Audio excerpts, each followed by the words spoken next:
Now, some states are going all in with innovative approach to solving cold cases, printing decks of cards with pictures of victims and then distributing them to jails.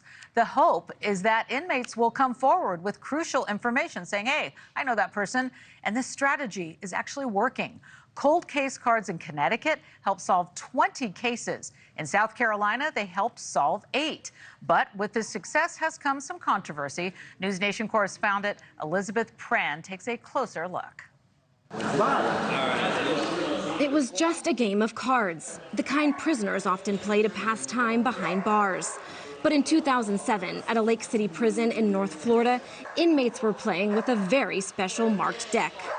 These cards can get them to talking about these different cases. Oh yeah, and the guy on the Queen of Hearts, and just talking about these cases.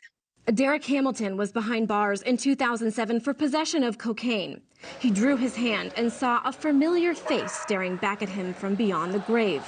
The face of Jim Foote, a man he'd murdered outside of a Fort Myers karaoke bar 3 years earlier. He was gunned down in the parking lot and murdered.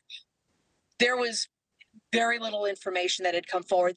Jim's widow, Donna Foote, had to mourn the loss and suffer as the case went cold. Prisoners don't have a lot to do. They play cards. They like to brag.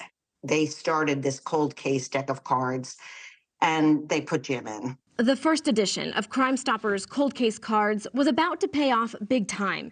After seeing Foote's face on the 7 of clubs, Hamilton bragged to other inmates that he was Foote's killer. One of the inmates sold him out.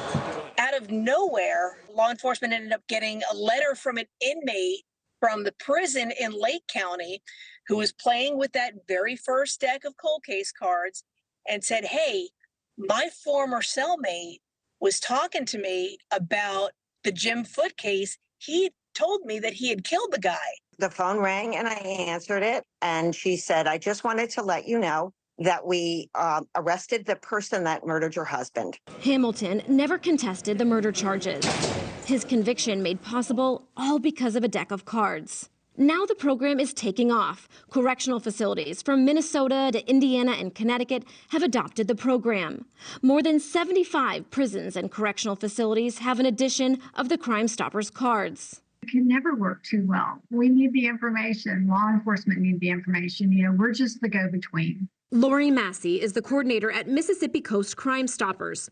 She watched the success in Florida and implemented the program in 7 Mississippi counties in April. Thousands of decks later, she tells us tips are pouring in.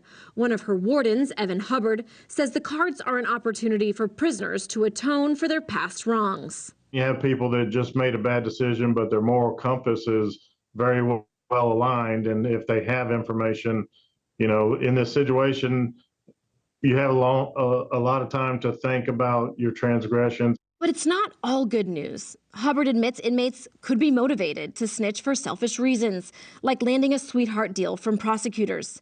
Groups like the Innocence Project say that could lead to wrongful convictions. That's what happened in the case of Donald Raynor in Connecticut, whose recently overturned conviction was originally achieved thanks to jailhouse testimony tied to a deck of cards. You have some inmates that try to use it for their own gain. They tell you that they have information and they want X, Y, and Z to give you that information, and that's not what it's for.